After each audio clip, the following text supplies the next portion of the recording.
சமீபத்தில் அந்த தேமுதிக மாவட்ட செயலாளர்கள் கூட்டத்தில் 60க்கும் மேற்பட்ட மாவட்ட செயலாளர்கள் மற்றும் முன்னாள் சட்டமன்ற நாடாளுமன்ற உறுப்பினர்கள் திமுகவுடன் கூட்டணி அமைத்தால்தான் வெற்றி உறுதி, அதிமுக பாஜகவுடன் கூட்டணி அமைத்தால் வெற்றியை உறுதி செய்ய முடியாது, தேமுதிகவிற்கு இன்னொரு பெரும் பின்னடைவாக விஜயகாந்த் மறைந்த சூழ்நிலையில் கட்சியை சரிவு பாதைக்கு கொண்டு செல்லக்கூடிய சூழ்நிலை ஏற்பட்டு விடும் என்று அந்த மாவட்ட செயலாளர்களும் முன்னாள் சட்டமன்ற நாடாளுமன்ற உறுப்பினர்களும் கருத்து தெரிவித்ததாக கூறப்படுகிறது. இதனால் 200 தொகுதிகள் என்ற இலக்கை நோக்கி திமுக முனைப்பில் இருக்கக்கூடிய சூழ்நிலையில் 5000 வாக்குகள் முதல் 25,000 வாக்குகளை ஒவ்வொரு தொகுதியிலும் கொண்டிருக்கும் தேமுதிகவை சேர்ப்பதன் மூலமாக அந்த 200 தொகுதி என்ற வெற்றி இலக்கை எட்டுவதற்கான மிக முக்கிய காய் நகர்த்தலில் திமுக தலைவரும் முதலமைச்சருமான மு.க. ஸ்டாலின் ஈடுபட்டிருக்கிறார்.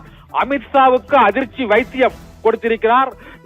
அதிமுக பாஜக கூட்டணிக்கு ஒரு பெரிய இடியாக தேமுதிக திமுகவுடன் இணைந்தது இப்பொழுது இணைந்தது மூலமாக அரசியலில் மாற்றம் ஏற்பட்டிருக்கிறது.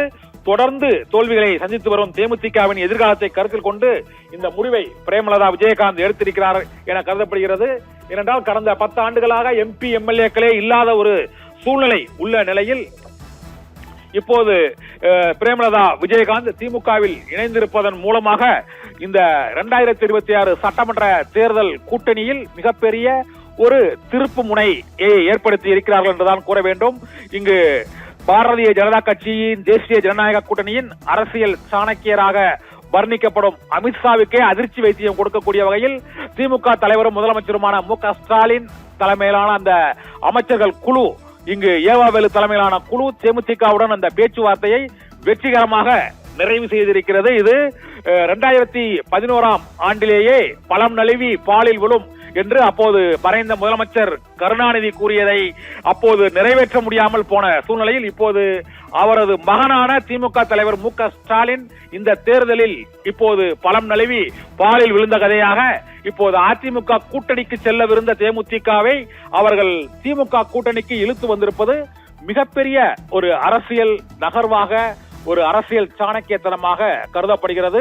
திமுக காங்கிரஸ் கூட்டணி சர்ச்சைகள் ஏற்பட்டுள்ள சூழ்நிலையில் காங்கிரஸ் வெளியே போனால்தான் தேமுதிக உள்ளே வரும் என்று பேசப்பட்டு வந்த சூழ்நிலையில் காங்கிரஸை உள்ளே வைத்துக் கொண்டே தேமுதிகவையும் உள்ளே இழுத்திருப்பதன் மூலமாக காங்கிரசுக்கும் பாஜகவுக்குமே ஒரு அதிர்ச்சியை கொடுத்திருக்கிறார் இப்பொழுது திமுக தலைவரும் முதலமைச்சருமான மு.க. ஸ்டாலின். இதனால் இந்த தாவேகா தலைவர், தாவேகா என்ற புதிய கட்சி தொடங்கியுள்ள விஜயின் கூட்டணியில் எந்த கட்சி இனிமேல் இணைய போகிறது என்ற ஒரு மிகப்பெரும் கேள்வி எழுந்திருக்கிறது. தன்னந்தனியே தாவேகாவின் பயணம் தொடருமா?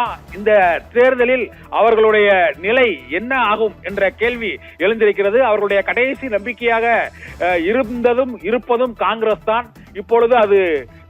இப்பொழுது வெற்றி கூட்டணியாக இருக்கக்கூடிய திமுக வெற்றி பெற அதிக வாய்ப்புள்ள கூட்டணியாக இருக்கக்கூடிய திமுக கூட்டணியில் இருப்பதா, நீடிப்பதா அல்லது வெளியேறி தாவேகாவுக்கு செல்வதா என்று முடிவெடுக்க முடியாமல் அவர்கள் திணறக்கூடிய நிலையில் தேமுதிகவை உள்ளே இழுத்திருப்பதன் மூலமாக இங்கு ஒரே கல்லில் 2 மாங்காய் அடித்திருக்கிறார் திமுக தலைவரும் முதலமைச்சருமான மு.க. ஸ்டாலின். காங்கிரஸை வெளியே அனுப்பிவிட்டு தேமுதிகவை உள்ளே இழுப்பதற்கு பதிலாக அவர்களை உள்ளே வைத்துக் கொண்டே தேமுதிகவையும் உள்ளே இழுத்திருப்பதன் மூலமாக ஒரு மிகப்பெரிய செக் வைத்திருக்கிறார் காங்கிரஸ் கட்சிக்கு. வெளியே கூட்டணியில் பாரதிய ஜனதா கட்சிக்கு மற்றொரு அதிர்ச்சி வைத்தியத்தை மு.க. ஸ்டாலின் வைத்திருக்கிறார். தொகுதி பங்கீடு பேச்சுவார்த்தையை நடத்தாமலேயே திமுக கூட்டணியின் இந்த வியூகத்தை முதலமைச்சர் மு.க. ஸ்டாலின் வைத்திருக்கிறார். இது அவர் பாரதிய ஜனதா கட்சிக்கு போக்கு காட்டிக்கொண்டு சட்டமன்ற முடிவடைந்த பின்னர் 22ஆம் தேதி தான் தொகுதி பங்கீடு பேச்சுவார்த்தை குழுவே அமைப்போம் என்று அறிவித்திருந்தார். இப்பொழுது சட்டமன்றத்தில் அங்கு பட்ஜெட் மீதான விவாதம் நடைபெற்றுக் கொண்டிருக்கிறது.